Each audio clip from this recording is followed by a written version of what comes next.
अहो बुची अपने परिया के तू काहे नहीं समझावत हमरा परवा के कष्ट तो करती है रे ले जो नरे हटाओ ना तोरा प्यार के लागे काहे तोहर पारी ऐसे करतारी तारा के देखी मोरा आँखें मारतारी रे हटाओ ना काहे तोहर पारी ऐसे करतारी तारा के देखे मोरा आँखें मारतारी कि पूरा बनल शरीर जाइसू कि मारी ऐसा न पारा मोरा फू तोरा पारी के लागे ना फू मारी ऐसा न पारा मोरा फू तोरा पारी के लागे ना फू। हाँ तो बुझाता कि तू डॉक्टर के लगे जोई भी तोरा प्यार के लागे मारी ऐसा तोरा प्यार के लागे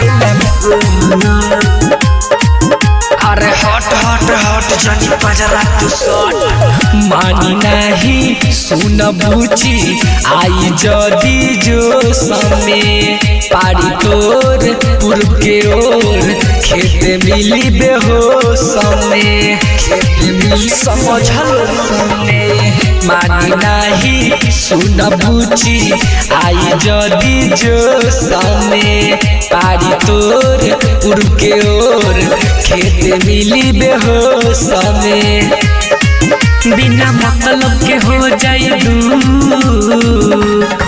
कि मारी ऐसा न पारा मोरा फू तोरा पारी के लागे ना फू मारी ऐसा न पारा मोरा फू तोरा पारी के लागे ना फू बुझाता कि तू डॉक्टर के लगे जोई भी तोरा पारी के लागे ना फू मारी ऐसा तोरा पारी के लागे ना फू दूरे दूरे रह जनी ऐसे तू घुरा भलाई कर चाहता रू तो जल्दी हवा से ले जा कौन गलती हो न जाए सटकी जदी एकर भेजा